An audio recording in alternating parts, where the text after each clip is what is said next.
He was 63 years old the winter. He went into the Gila River after a calf that was already dead. I was the one who pulled him out. I have never told anybody what he said while he was shaking on that bank with his lips gone blue, because it wasn't the kind of thing a man says out loud unless he thinks he's already gone. He said, "Let me stay in it, Cass. Nobody's waiting." That was Bidziil, best hand with a green horse I ever saw, and the loneliest son of a gun in territory. He had a word he used like a fence post: old. Too old to start. Too old to be somebody's. Too old to be wanted by a woman who walked 8 miles through snow just to sit in a chair beside his bed and say nothing at all. I kept a ledger back then. Weather, calvings, the price of salt. And that year I started writing down things I had no business writing down, because I was watching two people say no to each other in every language they had, and I could see plain as a storm coming over the Mogollons, that only one of them meant it. This is what I wrote. The ice took him at the bend where the cottonwoods lean. I heard it before I saw it, not the splash, the sound after the splash, that awful hush where the water closes back up over a hole like nothing ever happened. I was 300 yards upstream fixing a wire the cold had snapped, and I remember I said something stupid out loud. I said, "Huh," like a man watching a bird. Then I was running. The Gila in January isn't a river so much as a rumor of one, brown, low, moving under a skin of gray ice that lies to you about how thick it is. The calf had gone through first. Half the herd was bawling on the bank, stupid with panic, and there was Bidziil already waist-deep, breaking ice with his forearms, going after a thing that had stopped kicking about a minute before he ever reached it. "Leave it," I hollered. I was still 50 yards out. "Bidziil, damn it, leave it." He didn't look up. That was the thing about him. He never looked up when you told him to stop. It was like the word bounced off some old wall in him and rolled back down. I hit the bank as he went under. I've thought about that half-second more than I've thought about most of my life. The way the ice folded him in. The way the water made a small, polite noise, and the cattle kept bawling, and the sun kept doing whatever the sun does in January, which is nothing. I went in after him with the wire pliers still in my hand. I remember that because I found them frozen in my fist an hour later and couldn't open my fingers to drop them. The cold was not cold. That's the part nobody tells you. It was a hand around the ribs. It squeezed the breath out sideways, and I gasped and swallowed river, and somewhere down in that brown murk my boot hit something soft that turned out to be his shoulder, and I got a fistful of his coat and hauled, and the river fought me for him like it had a claim. We came up together. I don't know how. I've never known how. I dragged him onto the mud, and he lay there gray as pump water, his chest going in little jerks, his hair frozen already into ropes. His hands were tore open at the knuckles from the ice. Old hands, scarred across the backs, hands that had broke more horses than I'd owned. I got my coat off and got it around him and started slapping his face, and he opened his eyes and looked straight past me at the sky and said it. "Let me stay in it, Cass. Nobody's waiting." I want to be honest about what I felt, because I'm too old now to dress it up. I felt angry, not sad. Angry the way you get angry at a man who hands you his life without asking whether you wanted the weight of it. "Shut up," I told him. My teeth were knocking so bad it came out in pieces. "You're on my land. You don't get to say that on my land." My name is Cassius Doheny. Everyone calls me Cass. I run 400 head on a piece of the San Simon that my father won at cards and my mother never forgave him for, and I have exactly 2 habits worth mentioning. One is that I keep a ledger, every night. Weather, wind, what died, what was born, what 100 weight of beef fetched at Bowie. My father did it and I do it, and it's the only inheritance in that family that ever earned anything. The other habit is that I talk to myself out loud when I'm scared, and I say things I'd never say to a person. That night, I hauled Bidziil back to the house across my saddle like a rolled carpet, and the whole 4 miles I kept up a running commentary of the most vicious, foul-mouthed encouragement you ever heard. And about a mile from the gate I realized his shoulders were shaking under my hand, and it wasn't the cold. He was laughing. 63 years old, half drowned, blue to the wrists, laughing at a rancher cussing God in the dark. "You find something funny," I said. He said, "you call the sky a word. What did the sky do?" "It's up there watching." He was quiet a while, jostling with the horse's walk. Then, "So am I watching. It does not help." I put him in the back room with a fire and every blanket in the house, and by midnight the shivering had come on so hard the bed frame knocked against the wall. That's the good sign, though it doesn't look like one. It's when they stop shaking that you fetch a shovel. I sat up with him, filled the ledger by lamplight. Jan 9, clear, hard, cold, whined out of the NW morning, dropped by noon. Lost a calf at the bend, the brindle heifers. Nearly lost B. He went in after a dead animal. Then I sat there with the pen bleeding a dot into the paper, and after a while I wrote a thing that had nothing to do with weather or beef. He wanted to. I looked at it. Then I crossed it out so hard the nib tore the page, and I have that ledger still, and you can hold it up to the lamp and read it through the scratches plain as anything. Bidziil had come to me 11 years before, walking, with a bad hip and a rope over his shoulder, and no story he cared to tell. He'd been a scout. That much I knew, and only because a mule sergeant out of Fort Bowie recognized him once at the freight yard and went white around the mouth and left without his flour. He didn't drink. He didn't gamble. He ate what you put in front of him, and he never once in 11 years asked me for a single day off. What he did was horses. I've seen men break a horse. It's an ugly business mostly, a lot of shouting and a lot of leather, and at the end you've got an animal that will do what you say because it's decided you're the worst of its problems. Bidziil didn't do that. Bidziil would go stand in a corral with a green colt and do nothing. Hours. He'd turn his back on it, look at the mountains, scratch his neck. And that horse would get so eaten up with curiosity that eventually it would come put its nose in his hand. And after that it belonged to him forever, and no whip on earth had anything to do with it. I asked him once how he learned it. "By being left alone a long time," he said, "and noticing who came back." He said it the way you'd say the wind's from the south. And then he went and got his rope, and I stood there in the dust feeling like a man who has walked into the wrong room. She came on the 3rd day. I was at the woodpile when I saw her cross the flat, a figure in a gray blanket coat, walking the way people walk when walking is a thing they have done for many years and expect to do for many more. No horse. Snow to the ankle. She had come, I found out later, from the Coyote Springs settlement, which any fool with a map will tell you is 8 miles from my gate and every one of them uphill. She stopped at the porch step and looked at me with an expression I have spent 30 years trying to describe and can only get at sideways.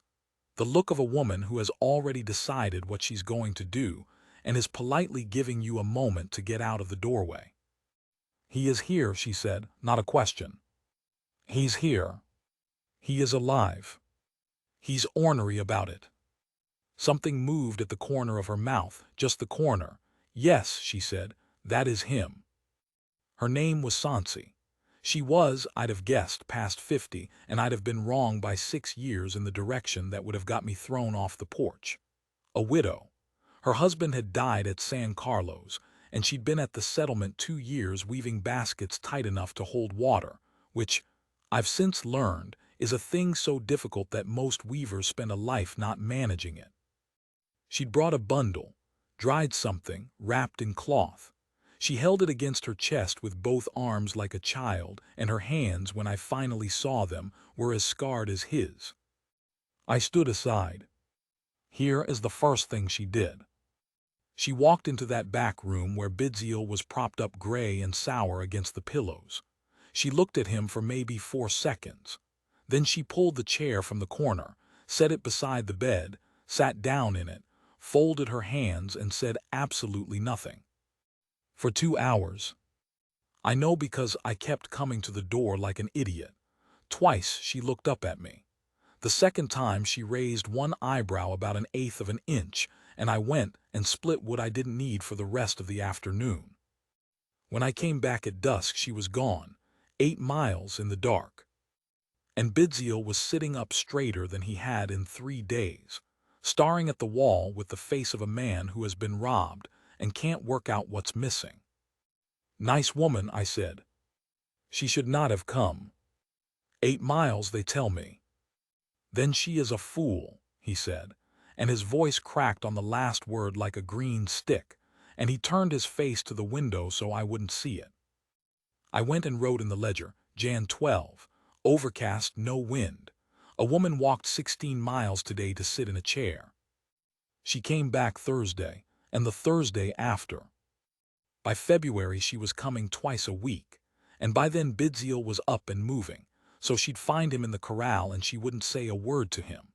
She'd sit on the top rail with her basket work and just be there, and he'd go on with the horse, and the two of them would occupy the same 40 feet of Arizona for an entire afternoon and exchange perhaps 11 words, most of them about weather. And I want to tell you, it was the loudest silence I have ever stood next to. Because I saw what he did. He didn't know I saw. He would stop, mid-motion, halfway through coiling a rope and go still, the way a deer goes still, and he would look at the back of her head with an expression on his face that had no business on any man's face who claims he wants nothing. Then he'd catch himself, and you could watch it happen, the way a door swings shut on a spring. The shoulders would come down, the jaw would set, and he'd go back to his rope like a man returning to a punishment he'd been sentenced to. Once he caught me watching him watch her.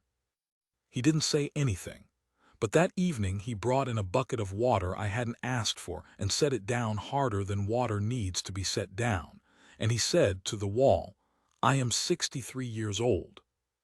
I can count. She is not. She's not 16 either, Bidziil." He looked at me then, and I saw something in it I hadn't expected, which was fury. Real fury, banked way down and gone gray with age like a fire under ash. "You do not understand what it costs," he said very quietly, "to be wanted by someone, and then to be the one who is left. I will not," he stopped, started again. "I have already done it, I have already been left. I will not build the house again so that it can burn again. I am too old for it, Cass. I am too old to be somebody's." I had a mouthful of a very fine and very stupid answer. I want to be clear that I did not give it to him. That's the shame I've carried, honestly, longer than any other from that year. I stood in my own kitchen with the answer in my teeth, and I let him walk out into the dark, because I was 38 and I thought there'd be time, and because I have always been a coward in exactly one direction, which is toward other people's hearts. What I didn't know then, what nobody had told me, was what he'd been. I found out from a drunk. There was a farrier used to come through in the spring, a Kentuckian named Leadbitter with a taste for mescal and a memory like a court stenographer. And one evening in March he was 3 cups gone by my fire when Bidziil crossed the yard outside, and Leadbitter went still and said, "Well, I'll be damned." "You know him." "Know of him." He turned his cup around.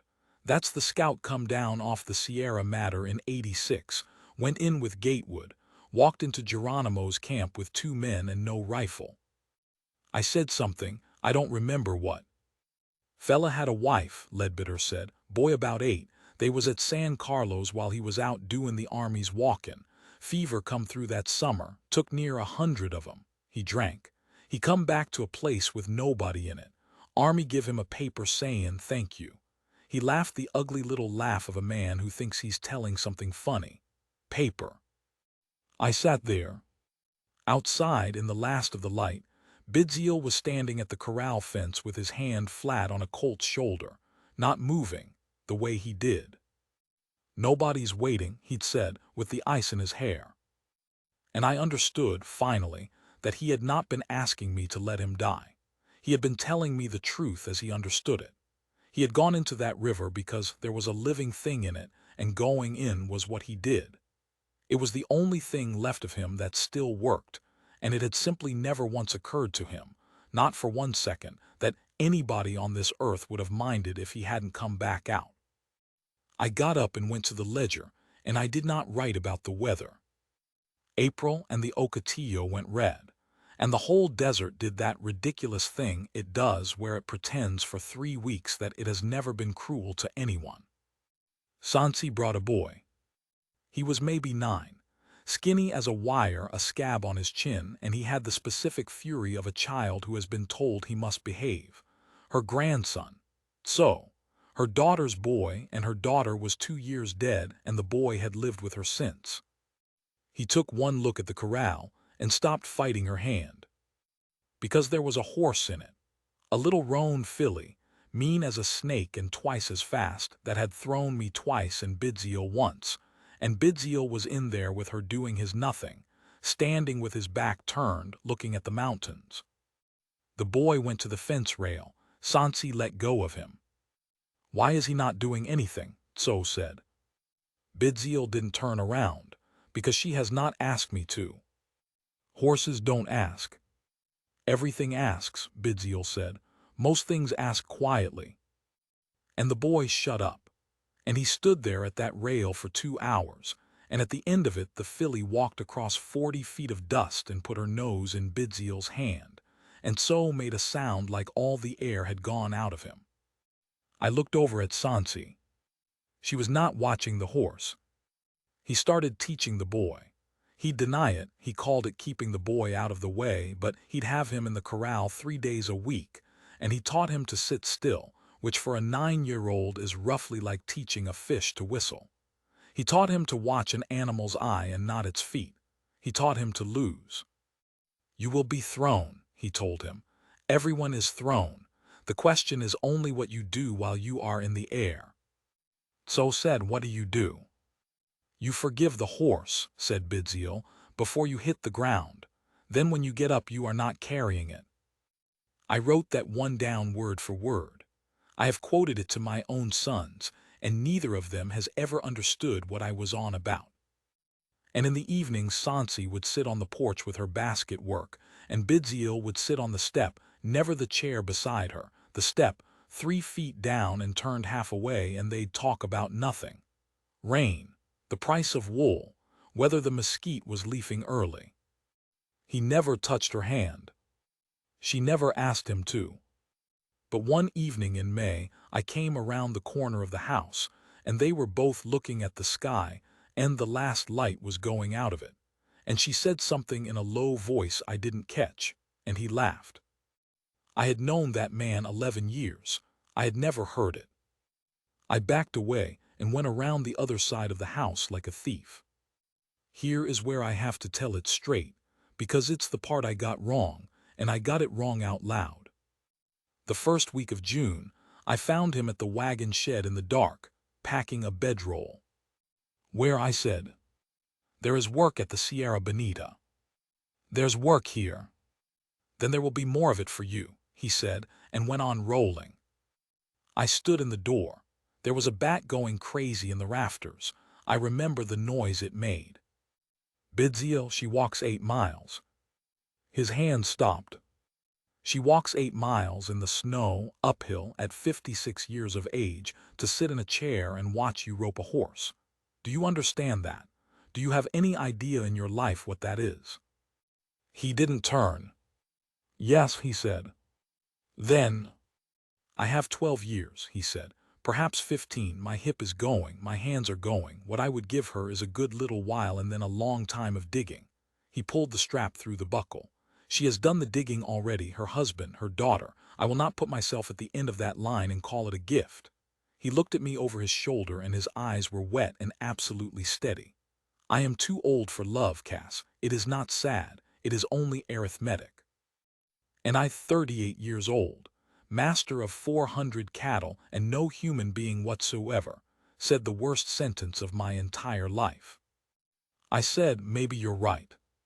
He left the 9th of June. He was gone 11 days. On the 12th day, Sonsee walked up my road in the noon heat with her grandson's hand in hers and a paper in her other hand.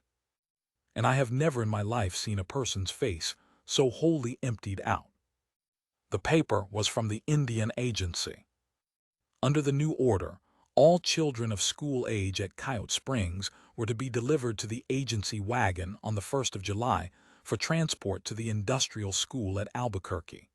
A term of not less than 3 years. Parents or guardians failing to comply would forfeit rations, and the children would be taken regardless. So's name was on it, third from the top. Somebody had spelled it wrong. Sonsee held that paper out to me like it was a burning thing she couldn't put down, and she said in English, very carefully, the way she said all her English. "He is not here. He's at the Sierra Bonita. I can send I do not want him sent for," she said, and her voice broke open, and out of it came something I had never once heard from her, rage. "I want him to have stayed." Behind her, the boy stood in the road with his fists shut, looking at the horizon the way he'd been taught to look at a horse's eye, not at its feet, at its eye. I looked past both of them, down the long white glare of the road at nothing. And then at something. 4 miles off, small as a fly on a window pane, a rider was coming. I have thought a long time about why he turned around. He never told me. I asked him twice, once straight out and once sideways, years later when he was too tired to guard the door, and both times he gave me the same answer, which was to look at the middle distance and say, "The road there is bad." The road to the Sierra Bonita is not bad. It's the best road in 3 counties. He came up out of the heat shimmer around 1 in the afternoon, and he was walking his horse, not riding it, because the animal had thrown a shoe 6 miles back, and he'd rather have walked to Sonora than lamed a horse for his own convenience. Sonsee did not go to meet him. She stood in my road with the paper in her fist, and she watched him come, and the closer he got the straighter she stood, and by the time he was near enough to see her face she had put it away somewhere, the whole of it, the way you'd fold a shirt and shut a drawer. Bidziil stopped about 10 feet off, dust to the knee, his hat in his hand, which he did not do. "You're back early," I said, "because somebody had to make a noise." "Yes." "Work fall through?" "No." And that was the whole of his account of 11 days. He looked at Sonsee. He looked at the paper. Then he looked at So, standing off at the edge of the road with his fists shut, and something happened in Bidziil's face that I can only describe as a kind of collapse that doesn't move, like a wall that has decided to come down but hasn't yet, and is only now, this second, admitting it to itself. "Give it to me," he said. Sonsee didn't move. "You left." "Give it to me." "You left," she said, not loud. That was the terrible part. She said it the way you'd tell somebody the well had gone dry. "For 11 days there has been nothing at that fence. I have looked at it. Do you know what a fence looks like when there is nothing at it?" He stood there and took it. I'll say this for him, and it's most of what I have to say for him. He never once in his life ducked a thing that was coming at him honestly.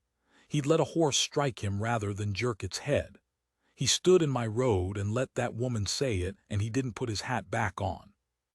Then she handed him the paper, because whatever else was true, the boy's name was on it, and none of the rest of it mattered a damn. He read it twice. His lips moved on the second pass.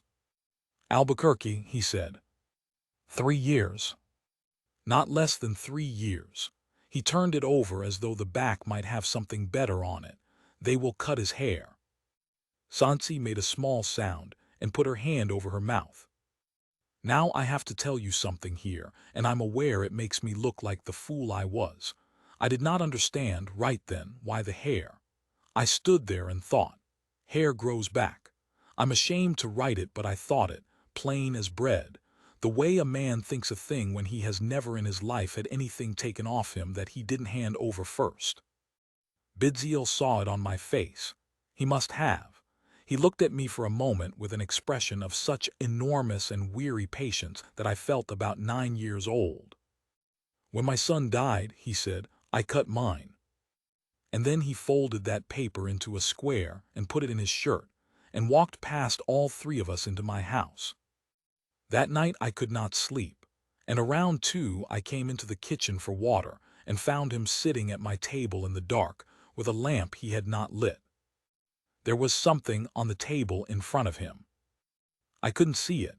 I sat down across from him and pushed the lamp over and struck a match, and he didn't stop me, which surprised me, and the light came up on a piece of paper so old and so folded that the creases had gone furry and soft as cloth.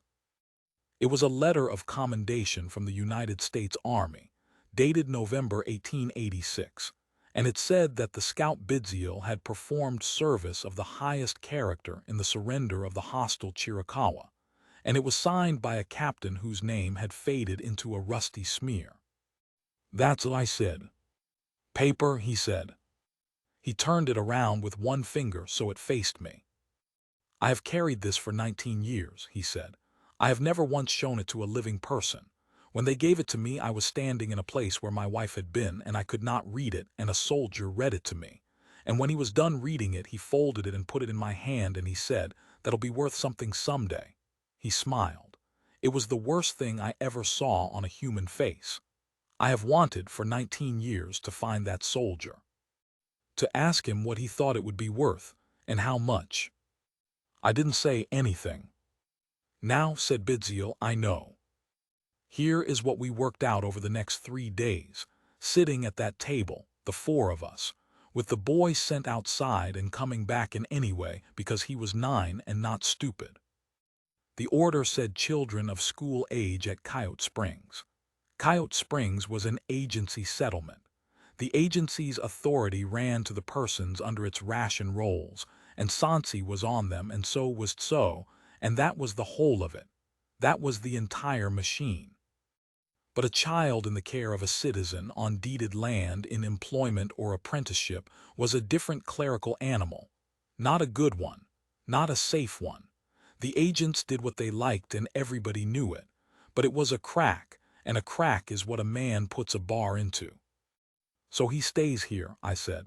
He's my hand, I'll swear it. He's apprenticed to me, he draws wages. You are not his family, Sonsee said. That's the point of an apprenticeship. Cass, Bidziil said it gently. They will look at a white rancher who suddenly employs one Apache boy of exactly 9 years old in the exact month of the order, and they will laugh at you, and they will take him, and then they will look at her rations. The kitchen was very quiet. There is one way, he said, that they cannot laugh at. Sonsee had gone entirely still. Guardianship, he said, in a household, man and wife, citizens off the rolls on deeded land with a paper from a captain of the United States Army in the man's shirt pocket that says he handed them Geronimo. His voice did not change at all. He might have been discussing a gate hinge. Then it is not a boy they are stealing.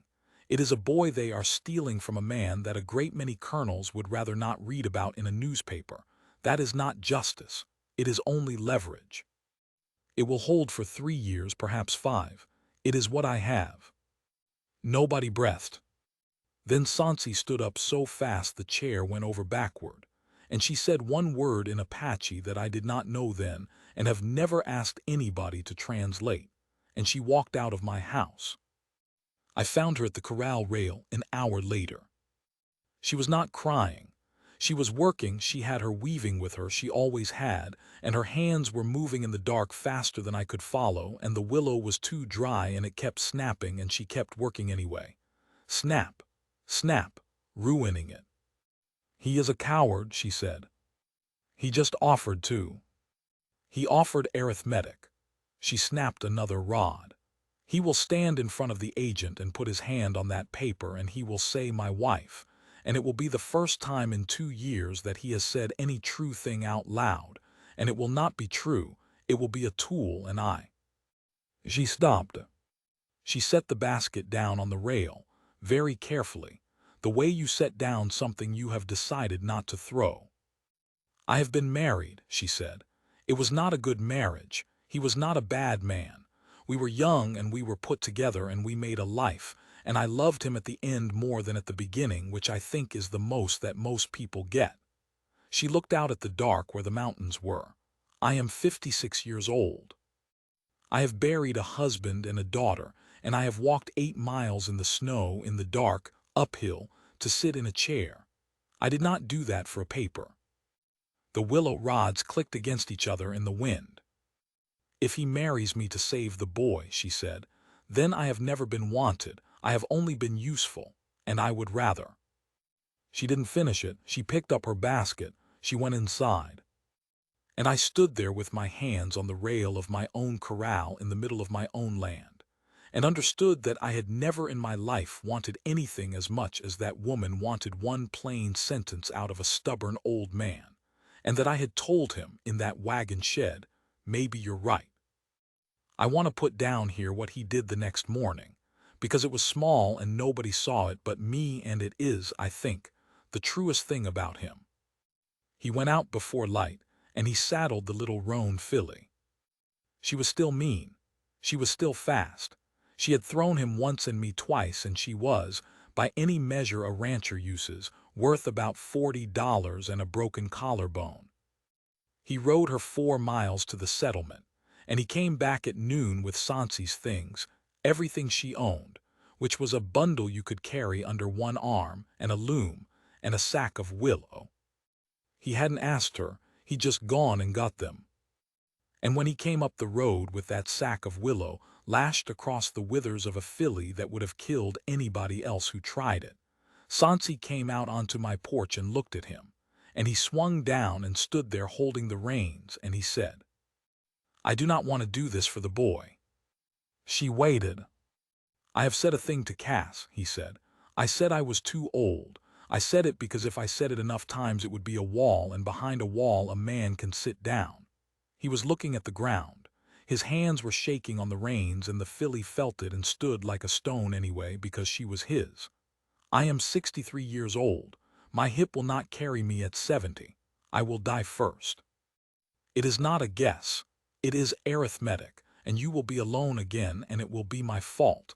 And I have not been able to make my mouth say a word that would do that to you. He looked up. I am saying it now, he said. It is a bad offer. It is 12 years and a grave.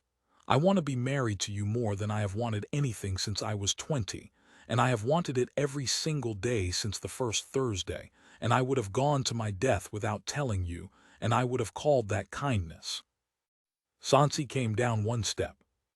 It was not kindness, she said. No.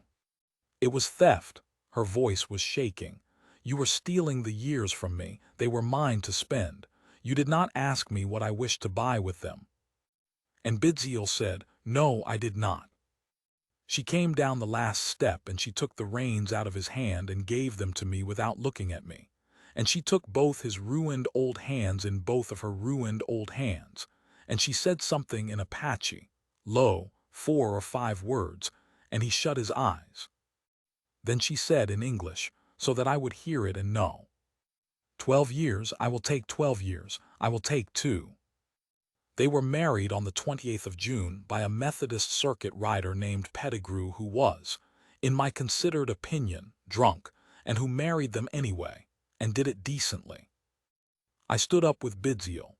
So stood up with his grandmother, in a shirt of mine that came down past his knees, with his hair combed and his chin scabbed and his face set like a man's.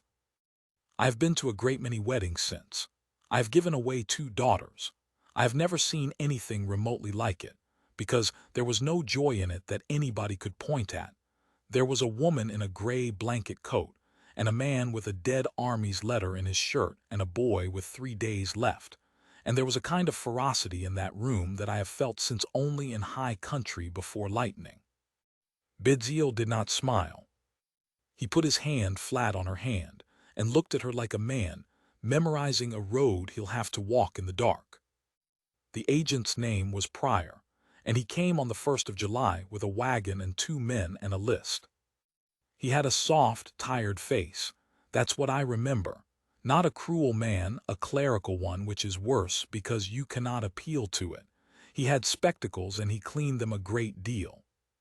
He read out the names at Coyote Springs, and the wagon filled up, and I will not write about that.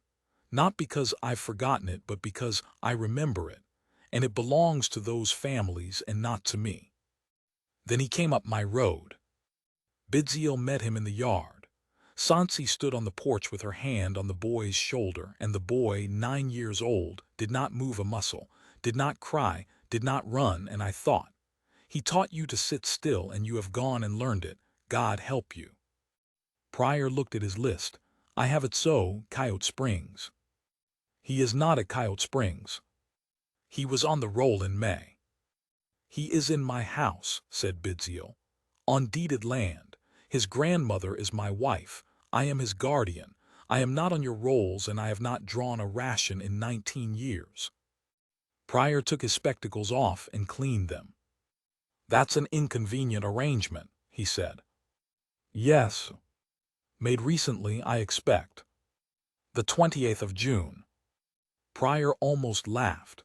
I saw it go across his face and die there, and he put the spectacles back on, and he said, not unkindly, you understand I could take him anyway. Yes. You understand there would be no court. Yes. Then what, said Pryor, are we doing here? And Bidziil reached into his shirt and took out that furry, folded, 19-year-old square of paper, and he unfolded it, and he handed it up to the man on the wagon seat. Pryor read it. He read it a second time, and I watched his thumb move across the smeared signature at the bottom, and I watched him work out what it was, and what year it was, and what a newspaper in Tucson or St. Louis or Washington would make of an agency clerk who put the last living scout of the Geronimo campaign in the papers by stealing a 9-year-old boy out of his house. He sat up there a long while with the sun on his spectacles. Sir, he said at last, and I wanted on the record that he was the only white man that day who used the word, this doesn't oblige me. No, said Bidziil. It only makes it expensive. Yes. Pryor folded the paper along its old soft creases and handed it down. Then he took a pencil out of his pocket, licked it, and drew a line through the third name on his list. Off the rolls, he said, both of them, no rations, not this year, not any year. If the ranch fails, you don't come back to me. I understand. Do you? Pryor looked at Sonsee on the porch, and at the boy, and then, for 1 second, at nothing at all. Get him into a school somewhere, a real one. In 5 years there'll be a man in this chair who doesn't care what any captain wrote in '86. He put the pencil away and clucked to the horses, and took the rest of the children to Albuquerque. Bidziil stood in the yard until the dust settled, which took a while. Then he sat down, right there in the dirt in the middle of my yard, like his strings had been cut, and Sonsee came off that porch faster than I have ever seen a woman move, and she got down in the dust with him and put his head against her shoulder and held it there. And the boy stood on the step alone with his hands open, not knowing what to do with a life he'd already given away. After a minute, Bidziil put his arm out sideways without lifting his head, and so went to him, and that was how they stayed. They lived in the old bunkhouse. I offered them the back room, and Sonsee told me she had not walked 8 miles in the snow to sleep in a room with a door onto a white man's kitchen, and I have never been so pleasantly insulted in my life. She wove, he broke horses. His hip went in the winter of the 2nd year, and he broke horses anyway, sitting on a stool in the corral doing nothing at all, while a colt worked itself into a lather of curiosity and came and put its nose in his hand. He never mounted one again after '08. He never once complained about it, and once, when I said something clumsy and consoling, he looked at me with real bewilderment and said, "But I am watching them, Cass," as though I had failed to notice the great good fortune of his position. So went to the school at Bowie for 4 years and did well and hated it and finished it, which is what most educations amount to. There were bad things. I won't leave them out. There was a September when a man from the county came about a tax on the bunkhouse, and Bidziil went white and sat all night at the table with that letter in front of him, unfolded, unused, waiting, and it came to nothing, and the not knowing had already taken something out of him that didn't come back. There was the drought. There was the winter Sonsee's hand stiffened so badly she couldn't weave. And I found Bidziil in the shed at midnight trying to make her a tool for it out of a bent spoon, and failing, and trying again. 12 years, he'd said. He got 11. He died in the bunkhouse in March of 1917, and I was not there, because I was in Bowie arguing about a shipment of salt, and I have never entirely forgiven that salt. Sonsee was there.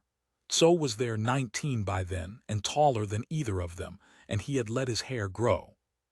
When I got back, she was sitting on the bunkhouse step with her hands empty in her lap, which I had never seen. I sat down next to her, and neither of us said anything for about an hour.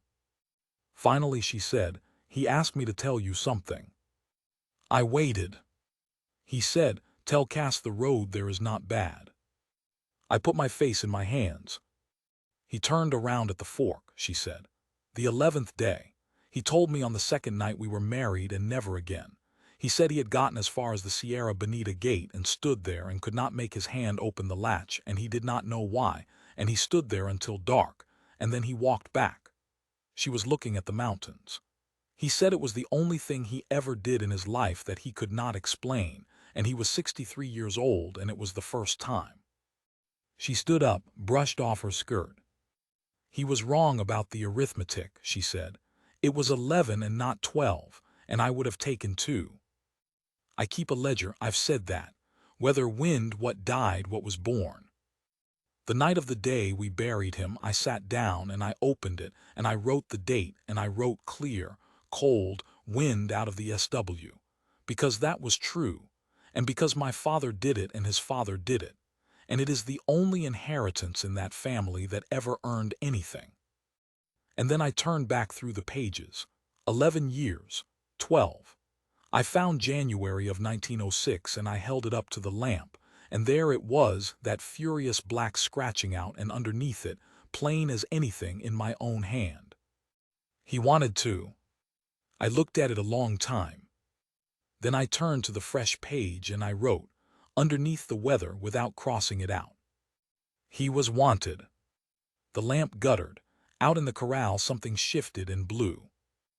And I sat there in my kitchen at 50 years of age, unmarried, 400 head of cattle and no human being whatsoever. And I thought about a woman in a gray blanket coat walking uphill in the dark for 8 miles, twice a week, for 6 months, to sit in a chair and say nothing at all. I have a road too. It runs west out of this yard, and it is a good road, the best in 3 counties, and there is a gate at the end of it and a woman on the other side of the gate who has waited longer than she should have. And I am not 63. I am not 63, and I have watched a man spend 19 years learning that he was allowed to be loved, and get 11 for it, and call it a bargain, and